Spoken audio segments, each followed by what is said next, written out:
Here we have a male stickleback. The males are the brightly colored ones. When they're ready to mate, they show off by changing color. They get blue flanks and a red throat and blue eyes.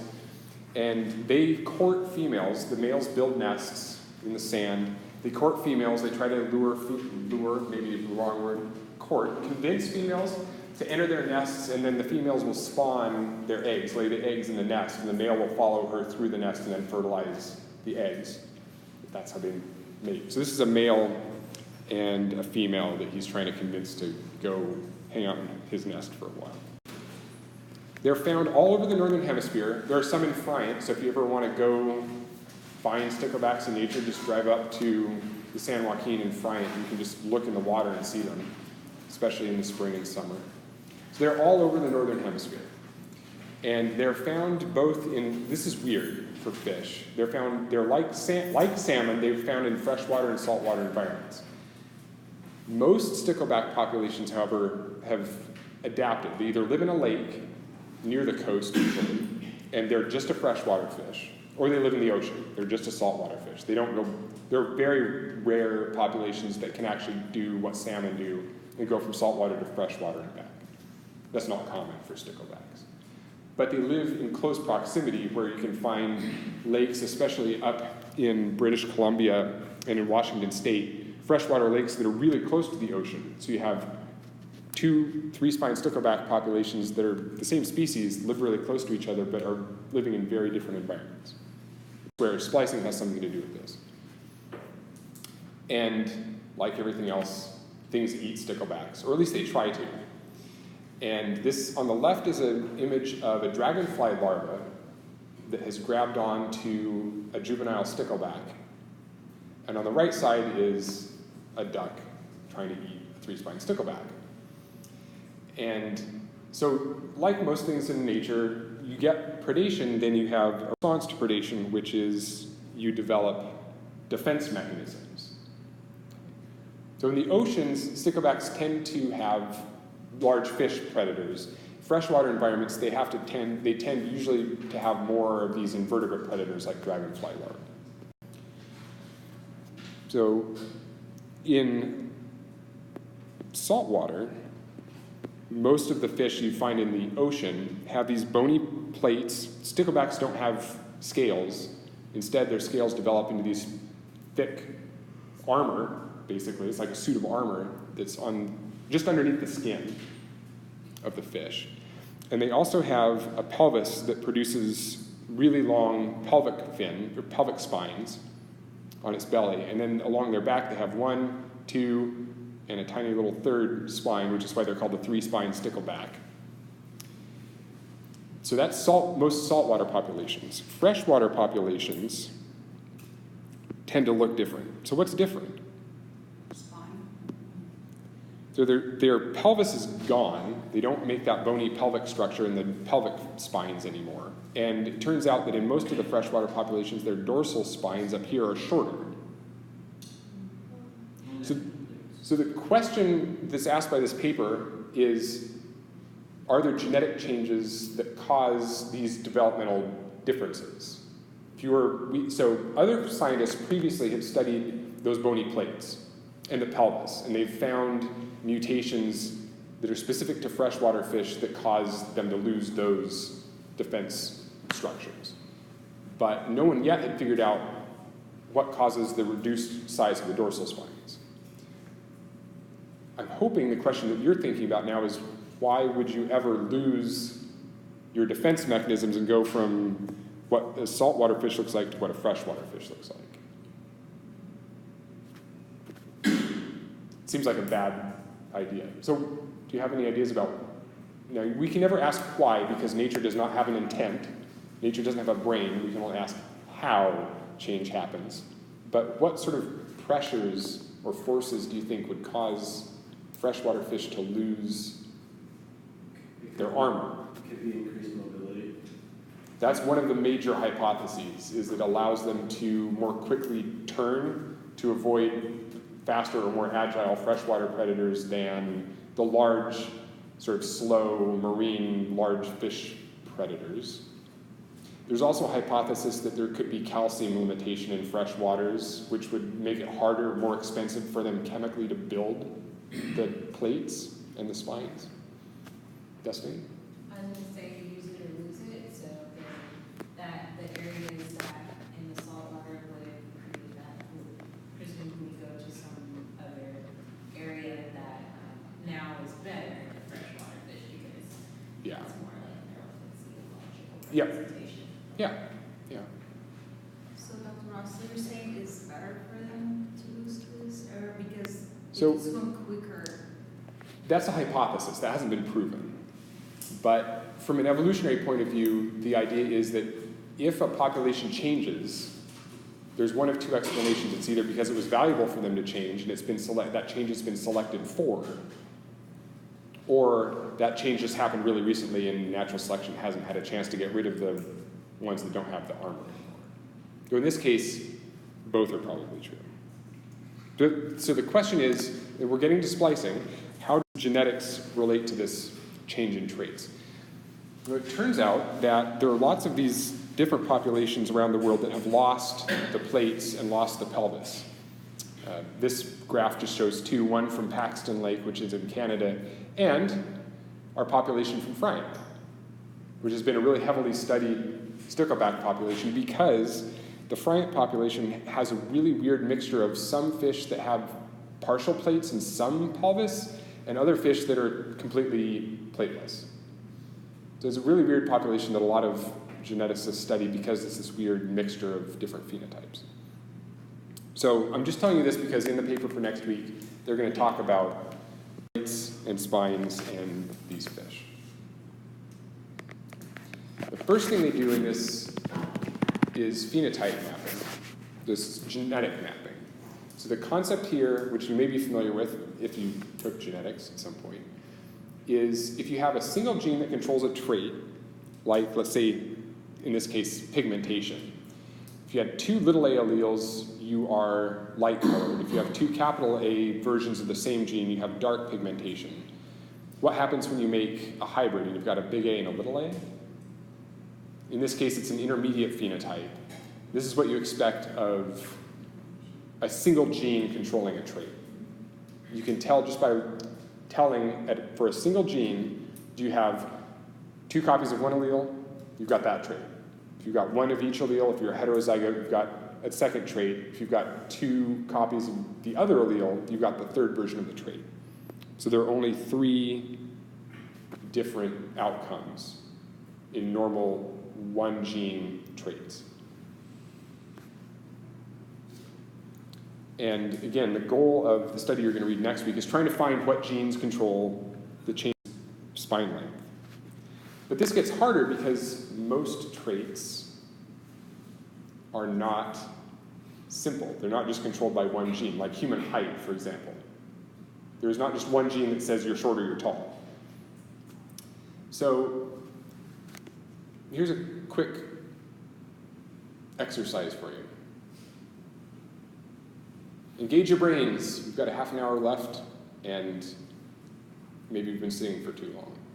So there's a bunch of genotypes, 4 different genes, genes B, F, D, C, and E. And these are the genotypes of the different individuals and their phenotypes. So here's one individual, here's a second individual, and so on. So which gene, B, F, D, C, or E, best explains or controls, do you think, the phenotypes? You're just looking for associations. This is called association mapping. One of these genes, the genotype perfectly correlates with the phenotype.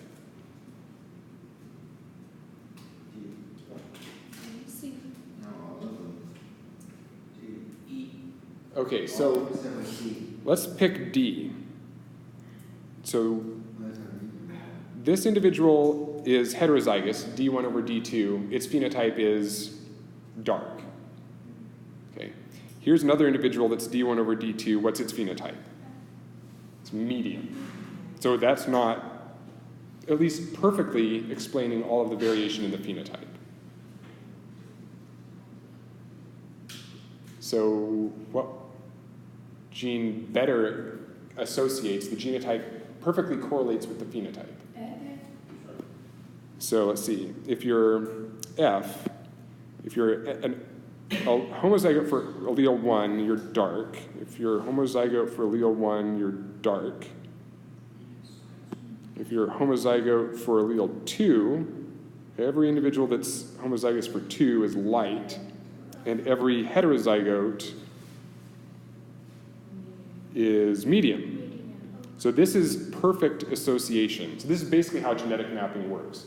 You get a bunch of organisms, you identify their phenotypes, the traits, you measure something about the individuals, and then you collect their genotypes at lots of spots across the whole genome. Hundreds of spots on every chromosome. You just ask, what's your genotype, what's your genotype, what's your genotype? So it's a huge data set of genotypes. And you do exactly this. You look across all of the genotypes for correlations between genotype and phenotype, and that's how you know that, aha, we have found the gene that controls pigmentation in this case. So this is what one locus trait mapping looks like when you suspect that one gene perfectly controls a trait, which we know is not true for most traits. Because human height is polygenic. We know lots of genes control how tall we develop to be. So that means that instead of a simple one gene, two allele model, you might add three different genes having 6 different allele combinations. So you get a much larger number of types of pigmentation phenotypes in this case. So this is what we call a quantitative or a polygenic trait. When you can measure individuals, and it's not just binary or trinary. It's not like tall, medium, short, or tall and short, which are the options for one gene traits. If you have 3 genes, each with 2 alleles controlling a trait, you get a continuum of possible traits.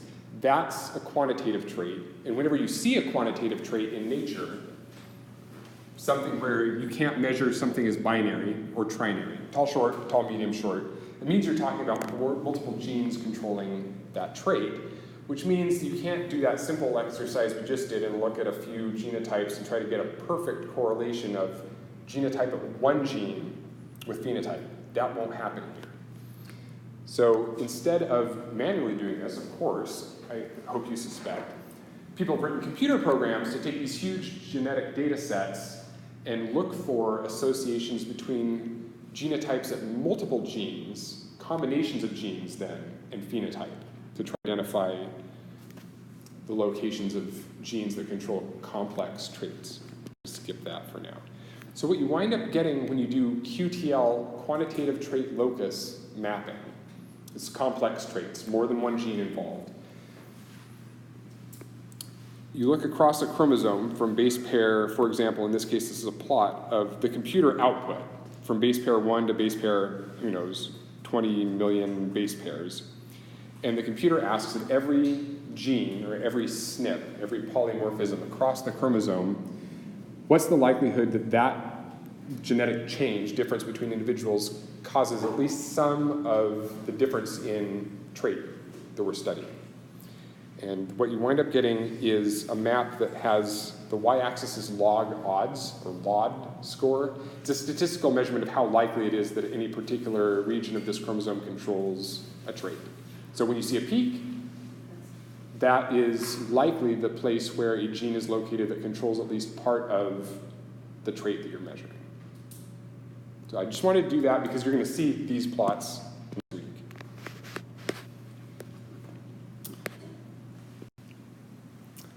Oh, I'll skip that stuff.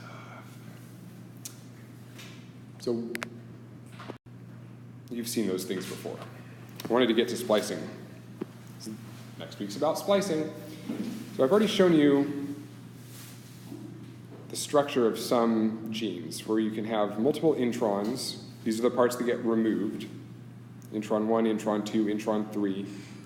And then you will have exons, parts that get left, well, presumably, parts that get left in.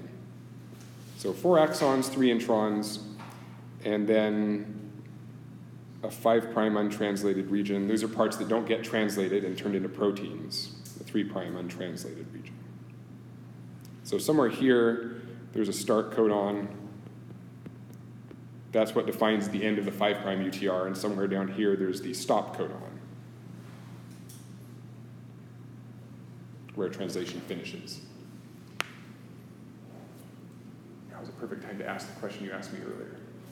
Yeah, so what's the point of removing the role of introns if they are already removed? What's the point of having introns if they get spliced out? There are other functions, I guess. They have, evolution. They're there because they've got a purpose. For variation in the gene. Right, so that's what alternative splicing is all about, is that even though this gene has a structure that looks like it's got 4 exons and 3 introns, that doesn't mean that the introns are always going to be removed when splicing happens. And if we zoom in, we've done one of those sequence logo things where scientists lined up the sequences around intron-exon junctions and looked for consensus sequences, right? Write the letters tall if there's a lot of similarity there at that position and so forth. We did an exercise on that a couple weeks ago with a cartoon of a few amino acid sequences that were aligned, and we made the consensus sequence plots. So we know for introns that they're usually, the 5' end is usually GU, and the 3' end is usually AG, and that somewhere in the middle there's an A. So that's called the 5' splice site, the 3' splice site, and the branch point. And for all intents and purposes, we're not going to bother too much talking about the branch point. So every one of these introns, without much variation at all, will always start with GU and end with AG. So those are the regulatory sequences that control splicing. They define introns. GU, some number of nucleotides, could be tiny. Introns could be like 10, 20, 30 base pairs long. They could be thousands of base pairs long. So the size of introns is enormous sometimes. What's a problem with this strategy of defining introns as starting with GU and ending with AG? What's disadvantageous about that?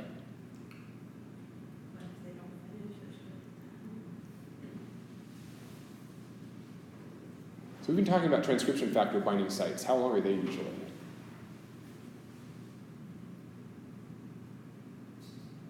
Like the ones we were looking at today or last week.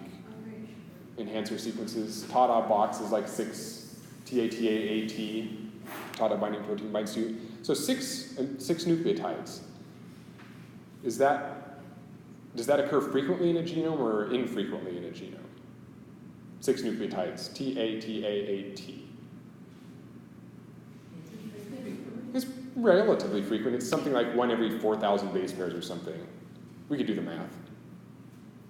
How frequently does GU-GT in DNA show up in the genome? All the time. What's the probability of having a G next to a T? Well, I can tell you actually, that's the easier math. It's a 1 in 4 chance of having a G at any position, and a 1 in 4 chance of having a T at the next position, so it's a 4th times a 4th. So 1 in every 16 pairs of nucleotides, you'll have a G and a T next to each other. Right? What about A and G? Same. Every 1 in every 16 nucleotides. And how big can introns be? They can be huge, or they could be tiny. So what's the probability of you finding a GU some distance away from an AG to the 3' direction? They're all over the place. So how does the cell know which ones are really introns and which ones not to use as introns? I still don't understand why you have U. Yeah, so this is a messenger RNA molecule. This is the transcript. This is mRNA. So it's a DNA sequence that's been transcribed. So this is mRNA. So it has AUG. Yeah, we're talking eukaryotes.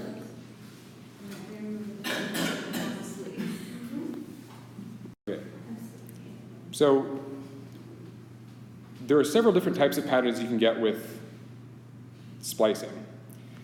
If there's a GU there and an AG at the end of that intron, sometimes you can get splicing that happens between those signals. Those are true signals of the start of one exon and the end of another.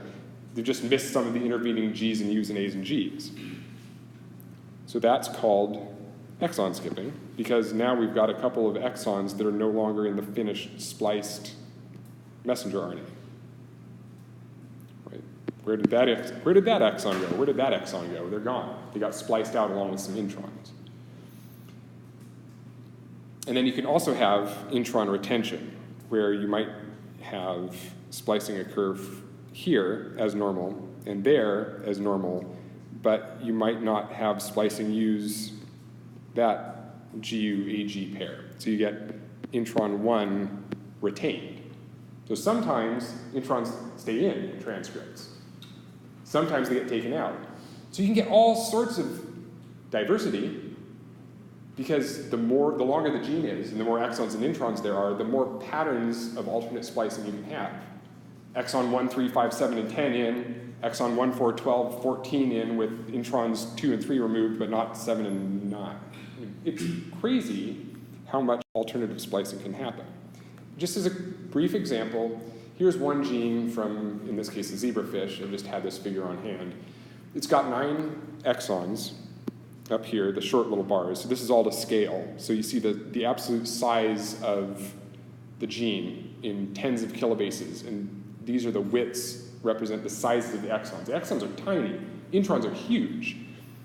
So there are 5 exons in this region, 5 exons and 4 introns. And when scientists went in and took all the messenger RNAs out of this zebrafish and measured how many different types of splice variants there were at least 9, if not more. And these were common. So this is like the cell is not randomly splicing. Like sometimes it keeps some introns and leaves some exons. There are 9, majority of the messenger RNAs in the cell of this gene are these 9 types, despite the fact that there could have been like 100,000 different splice types. So cells, take-home message, control splicing. So alternative splicing is done for a purpose, and there are patterns.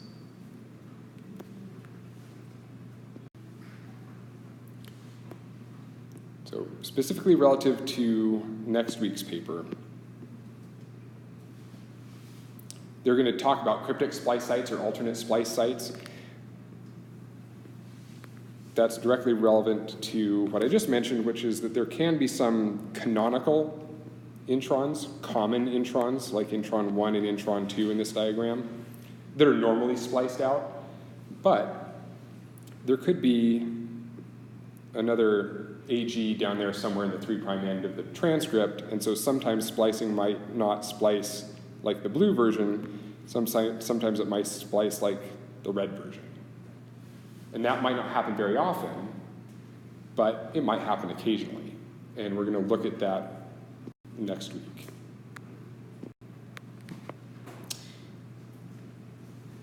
Last point. We'll be looking at transgenic fish next week. 3 minutes on how they did it. Bacterial artificial chromosomes is one of the techniques they're going to use next week. This basically means you take a chromosome. This was already done. The authors had this resource available to them already. You break it up into random pieces, and then you clone each one of those random pieces into an artificial chromosome, which is basically a big plasmid.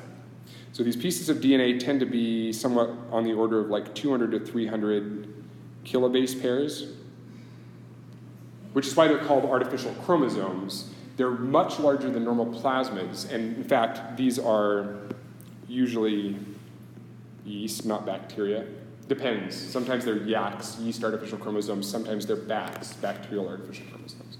So the idea here is that in this piece of DNA, you've got lots of genes, maybe hundreds of genes on that one piece of DNA. And of course, those genes are in their native chromosomal environment. They have all of their enhancers and promoter regions near them. So this is an easy way to move one wild type version of a gene into another organism. You just take the bacterial artificial chromosome that contains, say, YFG, your favorite gene, and it's there with all of its surrounding DNA sequence that's normally in the genome.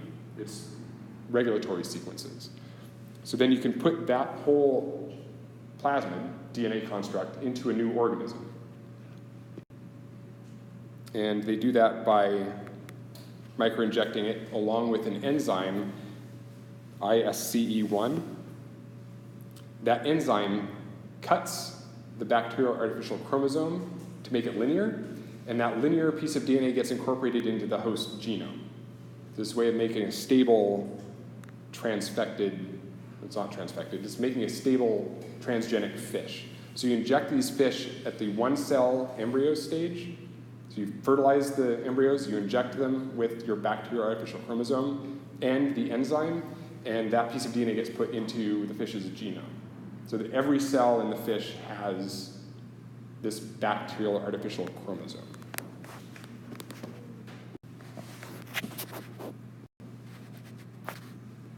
So again, that was it. I will post these slides in case you want to refer to them again, especially some questions to consider as you're reading the paper for next week. And then please remember to fill out those forms next week, or at least before I see you again 2 weeks from today, when we're going to talk about PEP. Is there a participation plan? Yes. Yep. From your own analysis, that's why we've been doing it so far. So we've done this 2 or 3 times so far this semester, and I've had a good opportunity to see how your individual perceptions of your participation match with mine. And for the most part, we've been in agreement. So I'm pretty comfortable that this is a reasonable way to assess participation. And if you have concerns about that, I'm happy to talk about it. But next week should be the only week this semester I'm not here. So hopefully we just do this one. Fantastic.